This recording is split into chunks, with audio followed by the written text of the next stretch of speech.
Assalamualaikum warahmatullahi wabarakatuh, Bapak Ibu sekalian. Udah lama kita nggak bikin konten ya. Kali ini gue mau berbicara tentang hak kepemilikan atas tanah. Nah, ini santai-santai aja kita bicara, sesuatu yang ringan-ringan aja, mungkin tidak. Gue sering ngerokok ya, Bapak Ibu. Ada beberapa permasalahan terkait kepemilikan hak atas tanah. Kan kalau di zaman sekarang ini ya, banyak di kota-kota besar itu sudah berdiri apartemen-apartemen. Itu gimana sih kepemilikan hak atas tanahnya? Kita tahu kalau apartemen atau flat atau kondominium di dalam istilah hukum di Indonesia itu dikatakan sebagai rumah susun. Oke. Untuk gampangnya kita sebut aja rumah susun gitu ya. Kita sebut rumah susun. Bagaimana itu kepemilikan tanahnya terhadap rumah susun itu? Katakan tanahnya 100 meter persegi. 100 meter ini umpama ya, 100 meter persegi, terus kemudian dibuat satu gedung apartemen ada 100 unit. Orang-orang yang nempatin unit-unit itu bagaimana? Dia punya tanah nggak? Tanahnya cuma 100. Oke. Di dalam dunia seperti itu kita mengenal istilahnya strata titel. Nah, strata titel ini sebenarnya belum diatur di dalam hukum Indonesia, itu belum ada. Strata titel itu apaan sih? Strata titel itu adalah kepemilikan bersama. Strata titel adalah kepemilikan bersama, baik secara vertikal maupun horizontal.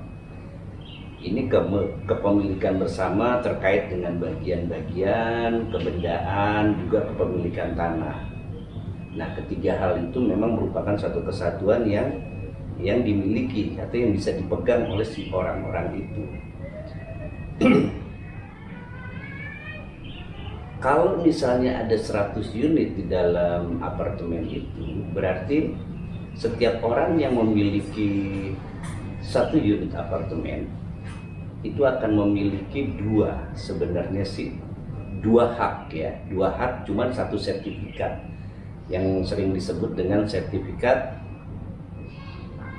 hak milik atas satuan rumah susun, HM, hak milik satuan rumah susun, HMSRS.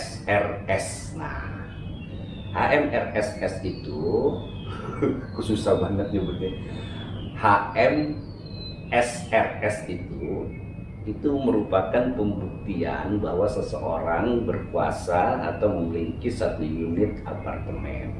Satu unit ya. Terus bagaimana dengan tanahnya, Bung Moro? Nah, tanahnya ini atas sertifikat hak milik satuan rumah susun tadi itu melekat juga yang namanya strata titel tadi. Strata titel tidak hanya kepada penguasaan terhadap tanah, tapi juga bagian-bagian dan fasilitas-fasilitas di situ. Misalnya ada parkiran, lobi, segala macam itu menjadi milik bersama. Ya, biasanya gitu. Tadi kalau asumsi gua ada tanah 1 meter termasuk parkir segala macam, ada 100 unit di situ, berarti masing-masing punya 1 meter persegi terhadap tanah, bagian dan bangunan-bangunan di situ. Bagian-bagian dan halaman-halaman fasilitas di situ. Satu orang itu memiliki hak terhadap itu. Nah, yang menjadi permasalahan sekarang, Bapak Ibu, itu sih clear ya, menurut gua nggak ada masalah ya. Jadi sebenarnya yang diperjualkan itu adalah sertifikat atas unit, tapi di situ melekat tadi strata titel tadi. Nah, yang menjadi permasalahan di Indonesia dan sering terjadi, ini ada beberapa kasus gue nggak sebutin ya, tentang rumah susun ini. Pembangunan rumah susun itu didirikan di atas HGB. Nah, ini. Jadi hak kepemilikan tanahnya untuk membangun rumah susun itu adalah hak guna bangunan, di mana hak guna bangunan itu berdiri atau melekat di atas HPL. Nah, ini menjadi menarik. Karena kan kita tahu ya, bahwa hak guna bangunan itu bisa berdiri sendiri. Dia dimohonkan atas sebidang tanah untuk diterbitkan hak guna bangunan. Itu bisa. Tapi di samping itu hak guna bangunan juga ada yang berdiri berdasarkan perjanjian penggunaan lahan HPL, atau sering kita sebut dengan HGB di atas tanah HPL. Nah, ini menjadi permasalahan Bapak Ibu sekalian. Kalau di Indonesia beberapa sudah terjadi permasalahan seperti itu ya, tentang bagaimana hak si pemilik rumah susun ketika rumah susun itu berdiri di tanah HGB di atas HPL. Ya, sejauh HGB di atas tanah HPL itu terus diperpanjang, ini nggak menjadi masalah bagi pemilik rusun, nggak jadi masalah, karena dia bisa diajukan perpanjangan atau perbaharuan lagi atas strata titel tadi, HGB tadi. Tapi kan kita tahu ya, kalau HGB di tanah HPL itu dapat diperpanjang atau diperbaharui, satu persyaratannya adalah yang pertama, tidak boleh melebihi jangka waktu perjanjian penggunaan oleh si pemilik HPL, jangka waktunya. Misalnya, saya membuat perjanjian penggunaan tanah HPL untuk jangka waktu katakan 30 tahun. Oke. Begitu saya sudah mempunyai perjanjian penggunaan tanah HPL, kemudian saya meminta rekomendasi kepada si pemilik HPL, pemegang HPL, untuk kemudian saya bisa mengajukan sertifikat HGB di atas tanah HPL. Dikasih rekomendasi, kemudian saya mengajukan permohonan hak guna bangunan.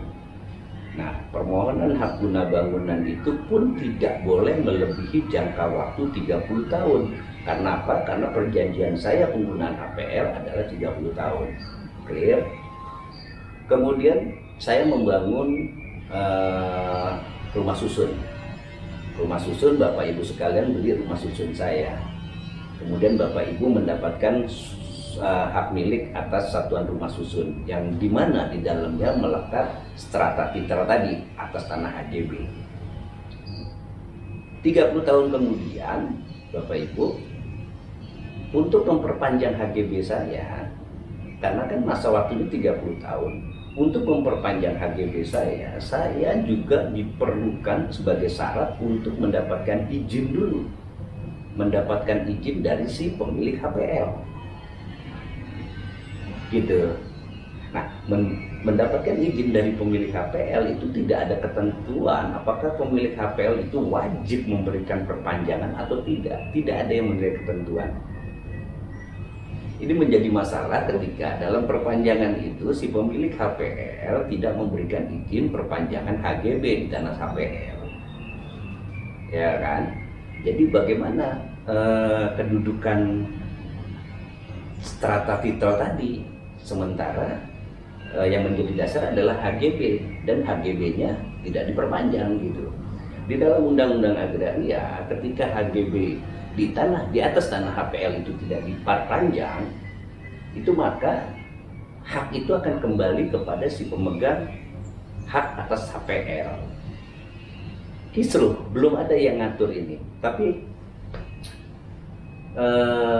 biasanya di dalam pengelolaan atau perjanjian HPL itu di dalam perjanjiannya itu jelas jangka waktu, kemudian prosedur bagaimana perpanjangannya, itu diatur jelas. Nah, jadi saran saya untuk amannya Bapak Ibu misalnya mau beli apartemen, pastikan pastikan dulu status tanah itu seperti apa.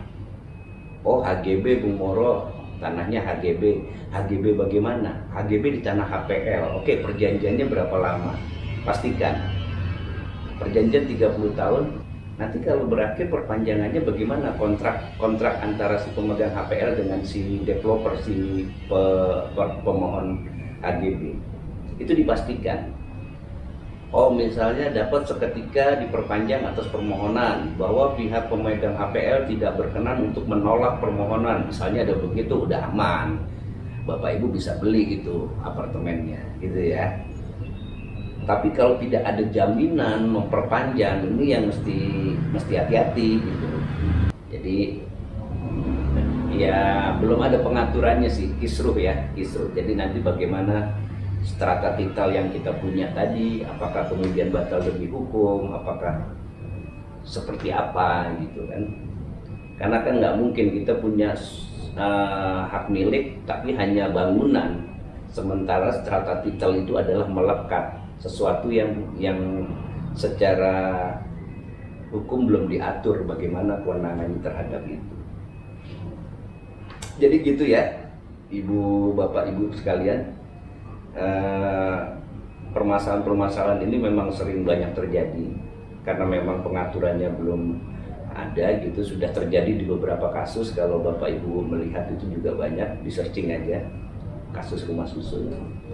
Tapi akhir kata ini saya hanya bisa menyarankan bahwa ketika Bapak Ibu mau membeli apartemen, pastikan dua hal. Pertama, status tanahnya, bangunan itu di tanah apa. Kemudian kalau HGB di atas tanah HPL misalnya, pastikan bagaimana persyaratan-persyaratan untuk perpanjangannya.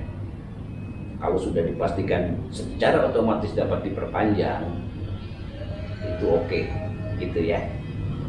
Saya rasa gitu dulu Bapak Ibu, sementara yang bisa saya sampaikan, mudah-mudahan ada manfaatnya.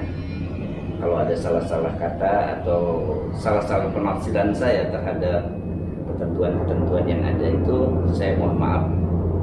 Oke, terima kasih sekali lagi Bapak Ibu. Saya ucapkan wabillahi taufiq wal hidayah. Wassalamualaikum warahmatullahi wabarakatuh.